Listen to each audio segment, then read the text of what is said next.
Welcome to this edition of Inside the Academy Studio. Today's conversation will be about Damien Chazelle's Whiplash. Whiplash was also written by Damien Chazelle, and it's set in the prestigious Schaefer Conservatory in New York, where we go on an intense musical journey with Andrew Neiman, played by Miles Teller, a promising jazz drummer, and a famed teacher/conductor, Terrence Fletcher, played by J.K. Simmons. The two clash, the two create, and the two fight in a eventually combustible and crazy musical crescendo. A lot of people did not know, actually everybody didn't really know about Damien Chazelle. Recently turned 30, is only his second feature film. A film that's, I don't know, deeply personal, but very personal in terms of he experienced a lot of these things. He was a drummer in high school. He said he feared his conductor. But it was a film. First, let's talk about the process of getting the film made before we talk about the actual aspects of the film. He had to kind of make a short film in 2013 in Sundance. That was approved, then he got funding. It came back to Sundance in 2014, won the Audience Awards, and, obviously it's been a fantastic year ever since. A little industry talk here. Do you think what Chazelle did as a young director, first, in terms of source material, he did what he knew, which obviously shows, and that kind of, your work is improved that way, and also the Sundance process worked in his favor, and that it's a positive sign for young filmmakers if you can, even make a small sample of your film, that if the right people see it, you can get any kind of subject material made into a feature film. Yeah, I think it shows that Sundance, when it works, it does work in the sense that movies that wouldn't usually get made will get made because of a festival like Sundance. Yeah, absolutely. And it works in the sense that Chazelle put the work in, got the effort, and these small festivals, I know festivals get glamorized, but it's these small films that can kind of break through, and for him it was a 2-year process. And not a lot of people are familiar with the world of Schaefer Conservatory, so we're instantly drawn to the larger-than-life conductor-teacher played by J.K. Simmons. Everybody in their experience has that powerful teacher, obviously maybe not to the extreme of Terrence Fletcher. We've seen Simmons in so many things, and he's getting rave reviews for this. It's such a physical performance with still being measured, A lot of his performance is just really lifting his hands up and closing his fist. Mm-hmm. And he can portray so much out of it. I don't know if you want to talk about Simmons and his career, what he means, and more about the performance and the sort of rave reviews he's justly getting for this performance. Yeah, I like that he pointed out a lot of people will point to the fact, okay, he does get loud, he does get violent, of course, but then there's those times where he just commands the scene by not saying anything. And a lot of times those are just as powerful as the scenes where he's throwing a chair at Andrew. Yeah, because it's almost he's created the expectation that he can have an outburst at any time, that you're magnetized, you're drawn to what he's doing. So when he's not saying anything except moving his hands, you still expect, hey, he can go off at any moment, and that's the command he kind of create with that character. Yeah, I want to talk a little bit about his actual character, though. I mean, his character isn't just written off as just an abusive teacher or a mentor or whatever. It's there is kind of a longing for Andrew's character to really want this from his life, because he's a very ambitious person. I mean, you see that immediately. I mean, there's a scene right when he has a date with what's her name again? Melissa Benoist. Yeah, Melissa plays Nicole. She's he goes right into, okay, why did you go to Fordham? Did you go to Fordham because it was the best? I went to Schaefer because it was the best. Yeah, and I think you can't have this film without the fearless performance of Miles Teller and Andrew's character. And they kind of, like you said, they kind of feel like they belong together.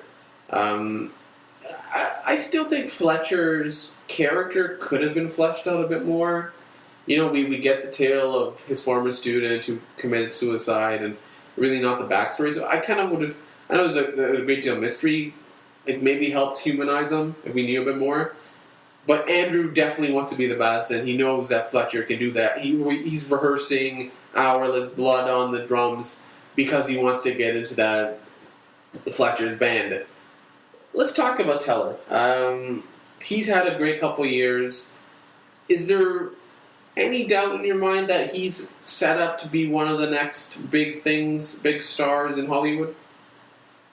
Yeah, this is like another cog in his big plan that he's kind of cultivating because, he has his big blog. He's been in the Divergent series. Before that, he got a lot of publicity for being in the Spectacular Now. He's been in a couple other mainstream movies, and he'll get like a big leading role when he gets in the Fantastic Four movie this year. So he's carved a nice little career for him already, and obviously getting a lot of acting acclaim for this. So the big key is like how it's like a big Hollywood production, the Fantastic Four, but like a role like that where he's not playing a younger character who's in college or high school. I think that'll be key in seeing where his career can go from here. No, absolutely. It's going to be exciting to see where Miles goes from here. When I read a lot of the public opinions on the film, is that a lot of people are instantly connected with the film because they've been in music conservatories or they've gone through musical training. It's they've experienced that drive and they know what it feels like.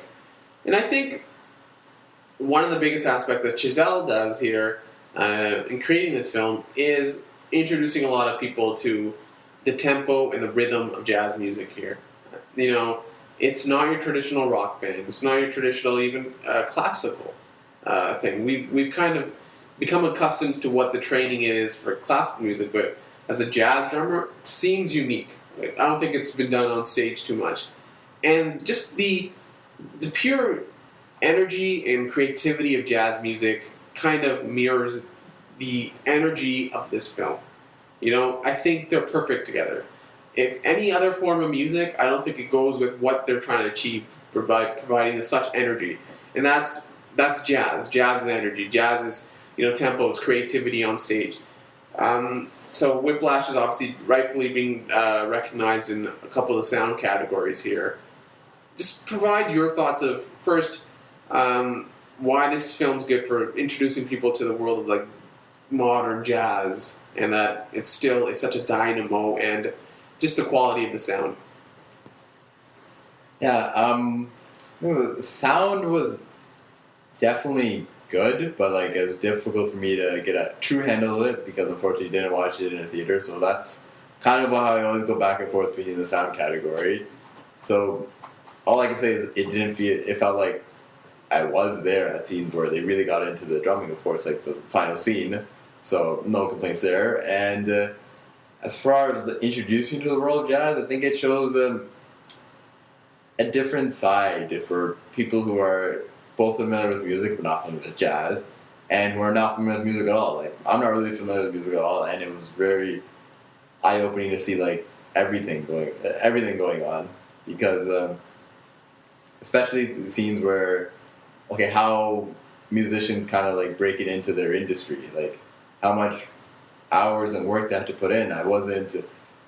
Yes, I saw the trailer for the movie before, but before even hearing about this movie, I wasn't totally sure like how the process was to make it as a musician, especially in the jazz industry, which I have even less knowledge about.